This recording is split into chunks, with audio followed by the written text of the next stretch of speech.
Definitely Shakib Al হাসানের ধারে কাছেও হামজা চৌধুরী নেই। তিনি যদি ইংল্যান্ডের দলে চান্স পেতেন ডেফিনেটলি তিনি বাংলাদেশে খেলতে আসতেন না। 5 বছরের অপেক্ষা, এদেশের হাজারো ভক্ত সমর্থক প্রার্থনায় জপেছিলেন হামজা যেন ইংল্যান্ড দলে সুযোগ না পান।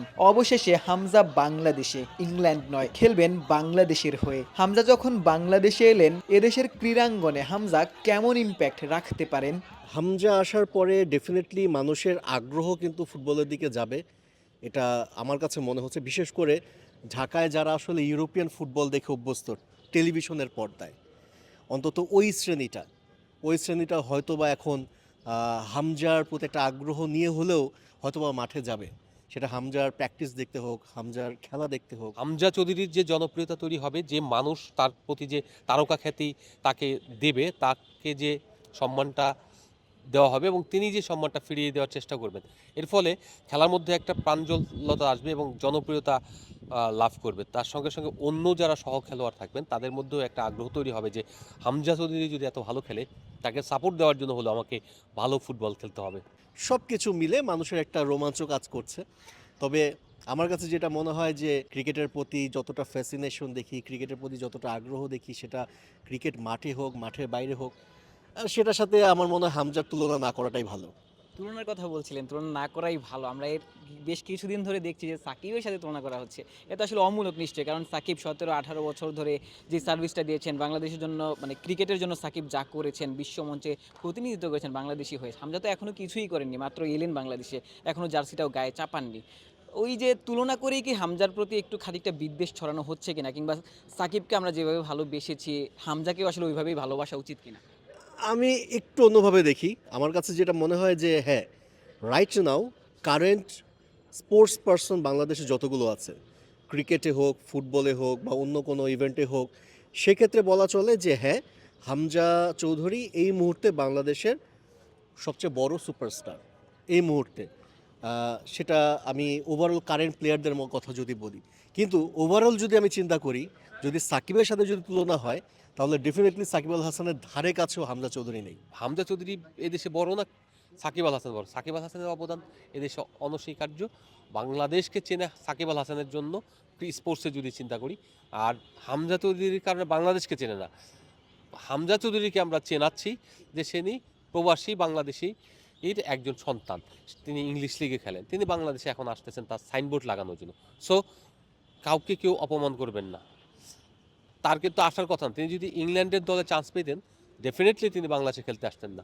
তিনি খেলতে আসছেন, অতএব বাংলাদেশকে যেহেতু সার্ভ করতে আসছেন, যে কারণেই আসুক সার্ভ করতে আসছেন, সার্ভ করতে দেন।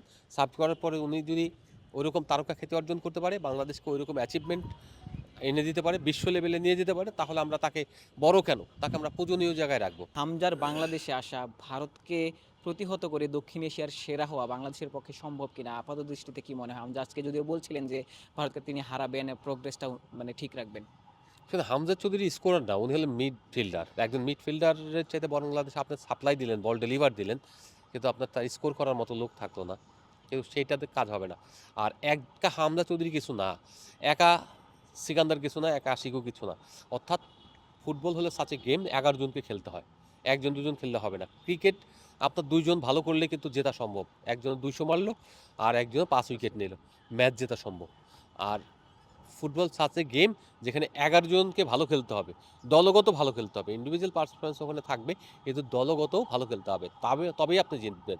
মেসি একা চ্যাম্পিয়ন করাতে পারে নাই, যখন তার পুরো দলটা ক্লিক করেছে তখন সে এসে বিশ্বকাপ চ্যাম্পিয়ন হয়েছে। সো আপনাকে বুঝতে হবে যে হামজা চৌধুরী এসে একদম বাংলাদেশের ফুটবলকে একেবারে মানে অন্য উচ্চতায় নিয়ে যাবে, আপনার দক্ষিণ এশিয়ার সেরা হয়ে যাবে, এটা আশা করা একদমই অমূলক। বরঞ্চ হামজা চৌধুরীকে কাজে লাগে এবং হামজা চৌধুরীকে সঙ্গে যে দলের অন্য প্লেয়াররা রয়েছে তাদেরকে কোপ আপ করিয়ে তাদের মানটা কীভাবে বাড়ানো যায়, তাদের ফিটনেস, তাদের স্কিল, তাদের কম্বিনেশন, এইটা যদি বাড়াতে পারেন তাহলে ফুটবল দক্ষিণ এশিয়া আজকে না হোক সামনে 2-1 বছরের মধ্যে হতে পারে। দক্ষিণ এশিয়ায় লক্ষ্য না, দক্ষিণ এশিয়া তো সামান্য একটা জায়গা, 7টা দলের খেলা ফুটবল, কোয়ালিটি ফুটবল হয় না। আপনি এশিয়ান লেভেলে খেলবেন কিনা, একটা সময় বাংলাদেশ খুব এশিয়ান লেভেলে খুব ভালো ফুটবল খেলতো। শুধু তাই নয়, এই ভারতীয় উপমহাদেশ কিন্তু বিশ্ব লেভেলে ফুটবল খেলছে, অলিম্পিক খেলছে ভারত। তো ফুটবল ডাউন হয়ে গেছে। তো আমরা চাই ফুটবলের ক্রেজটা হোক। আমাদের এরকম হামজা চৌধুরী যদি আরও 2-4 জন আসে, বাংলাদেশ থেকে 2-4 জন মনিম মুন্না কিংবা আপনার আরমান আজিজ কিংবা আপনার মতিউর মুন্না এরকম প্লেয়ার যদি তৈরি হয়, কিংবা আসলাম রুমি, তার আগে যদি আমরা সালাউদ্দিন এরকম প্লেয়ার যদি তৈরি হয়, তাহলে দেখবেন অটো ফুটবল ডেভেলপ করবে। আগে প্লেয়ারদেরকে কম্বিনেশন মানে রেজাল্ট আনতে দেন, তারপর সব কিছু মন্তব্য করুন। কাচের ওপাশের ঝাপসা এই ফুটেজের মতো, এমনটাই বাংলাদেশ ফুটবল দলের চিত্র। হামজা এলেন হয়তো গোটা চিত্রপটই বদলে দেবেন। হামজার বাংলাদেশ দক্ষিণ এশিয়ার গণ্ডি ছাপিয়ে এশিয়ার মঞ্চেও হয়তো রাজত্ব করবে। এদেশের ভক্ত সমর্থকদের স্বপ্নের সেই বিশ্বকাপ মঞ্চেও একদিন হয়তো হামজার বাংলাদেশই উত্তীর্ণ হবে। আশিক সারোয়ার, নিউজ 24।